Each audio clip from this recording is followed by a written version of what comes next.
Hey there, I'm Mr. Terry. I'm a high school history teacher. Welcome back to another History Teacher Acts video. All right, today we're checking out a compilation of Philomena Cunk interviewing historians. Here we go. All right, so I've not seen this compilation. We'll see what's going on, if it bounces around or whatever. But let's see this. I love her stumping those brainy nerds. And then, of course, we have a whole era later that people called the Enlightenment. Is that in this episode, or will that come up later? I'm guessing it will come up later. Which episode are we in now? Probably something about the Middle Ages. Yeah, but is it like episode 3 or episode 4? I'm afraid I'm not sure. We're both just lost here, aren't we? This is fucking awful. People like happy endings. That's awesome. Asking her, like, what episode are we in? She's like, I don't know. How would I know what we're doing here? Oh, that was awesome. All right, Cunk on Shakespeare. Don't they? This is fucking awful. People like a happy ending, don't they? Expect her to like swear. A happy ending, yeah, but they don't get it, of course, here. What do you mean? Oh, the ending, they die. I mean, the lovers, Romeo and Juliet, I mean. They die at the end? Oh, yes, Juliet poisons herself, and then Romeo comes in, and he dies, too. She didn't know. So we should put a spoiler there, should we? Okay. I mean, yeah. What makes it? I mean, yes and no. Okay, and it's also been around for like 600 years, so you got that going on. But yeah, we need some spoilers there. Oh, Shakespeare. Important person in history, actually. Not just because so many of his works are still acted out today, but actually he was very important to the English language. There are hundreds of words in the English language that we see appear in the first time in literature actually in Shakespeare's works. Bedroom, sneak. Those are a couple of words I remember. Fun fact of the day. All right, what we got here? Does as creatures turn on each other like that? And could you keep the answer to one short sentence? Because otherwise they get really pissed off in the edit. Fear, honour and interest. Really? Those are the, He came up with the those three? quick. That's it in a nutshell. What? I don't know who edits this, but that's going to have to do.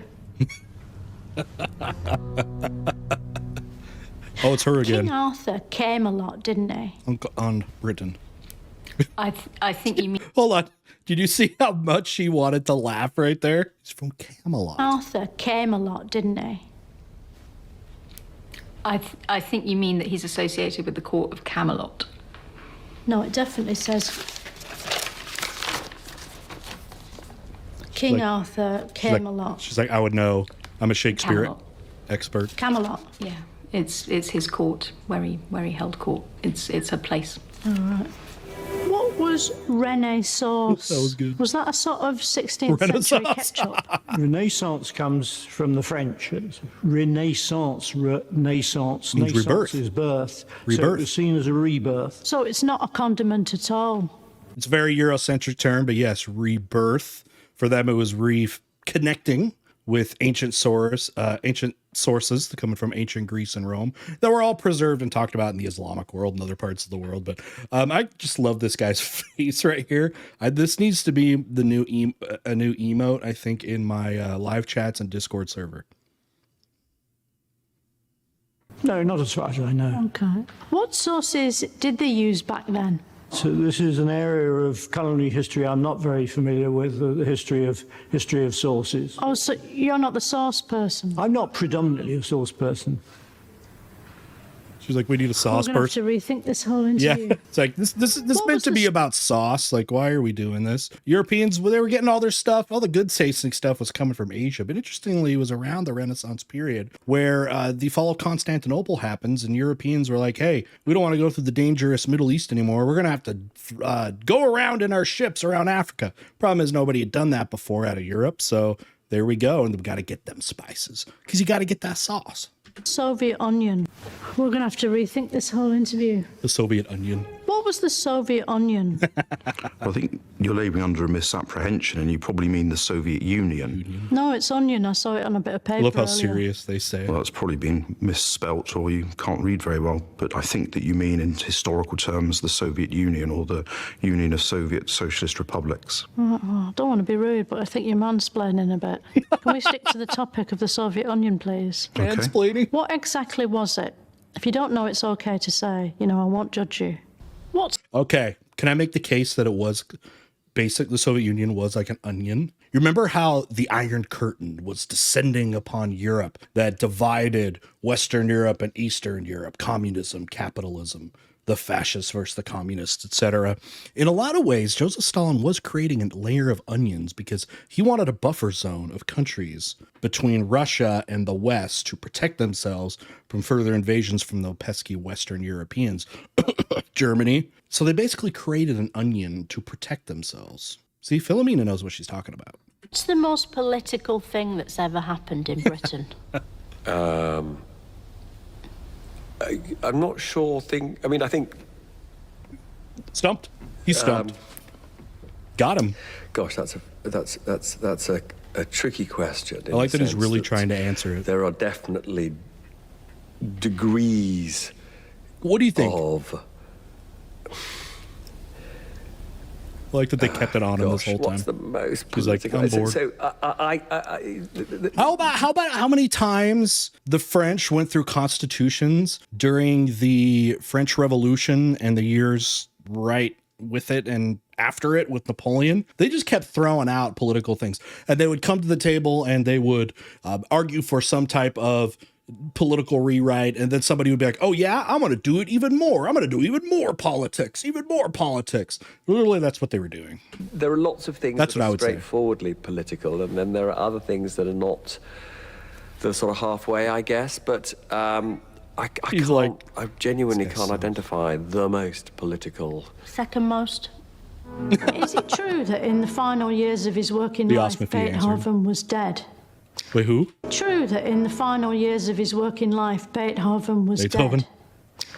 Well, he was deaf for most of his life. No, Well, dead. his half. Dead? Yeah. No.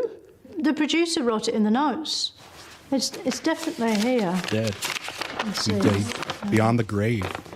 In his later years, Beethoven was profoundly dead. Profoundly deaf. D-E-A-F. Obviously, he went deaf when he died, but was he deaf when he was still alive? I love the wit. Yes, he was profoundly. The responsive he was wit. profoundly. But not dead. He wasn't dead. He wasn't dead. When he was alive. No, not. Physical systems Would it be like, yes? or everywhere in the universe changes its state. Charlie Brooker's and weekly that wipe. change takes place in what we call time. And that's the only way we can infer the existence I wanted her to of like time. look back and be like, get a load of this nerd. But actually what time is, we don't know. Right. How does iambic pentameter work? I think you're talking about iambic pentameter, which is the way that kind of... Iambic Structure? pentameter. Pentameter, yeah. Pentameter. Well, pentameter, so... I mean, we don't say millimeter for millimeter. But then again, we say kilometer instead of kilometer. Gosh, English is so inconsistent. It would be a line of prose that would have 10 syllables with 5 particular stresses on. Not pentameter. No, not pentameter, no, it's pentameter. Right. Someone told me. I was misinformed. It's fine. Who told you? See you later. She actually points him out. That one. No, it's pentameter, yeah, iambic pentameter. Just Oh to my gosh. clarify. Jesus was killed because people didn't like what he was saying. So, could you call him the first celebrity victim of cancel culture? I think Say yes. cancel Say culture yes. would sort of require the idea that people Just say yes. really saw Jesus as standing for something and they were sure they knew what it was. Oh no, sorry, Just say that yes or wasn't no. a question. I'm literally asking if you could call him the first celebrity victim of cancel culture for our show. Down that lens there. She needs a sound bite for it.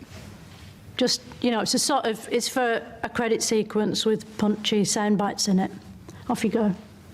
Down that lens. Okay, down this sense. Yeah.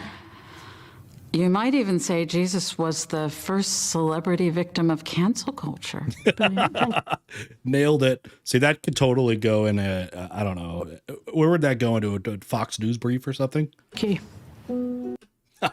Final thoughts. All right, those were some awesome little clips of interviews. I love those, going after the historians, trying to make them feel like dumb or incompetent or something. The wit's phenomenal. I love Philomena. All right, guys, if you haven't seen my other Philomena Cunk reactions, and again, if you didn't see other videos of mine, I like to add the history because I'm a history teacher, add a little bit more to that. I'll make sure to link those around here as the video is going to be closing, and we'll see you all next time.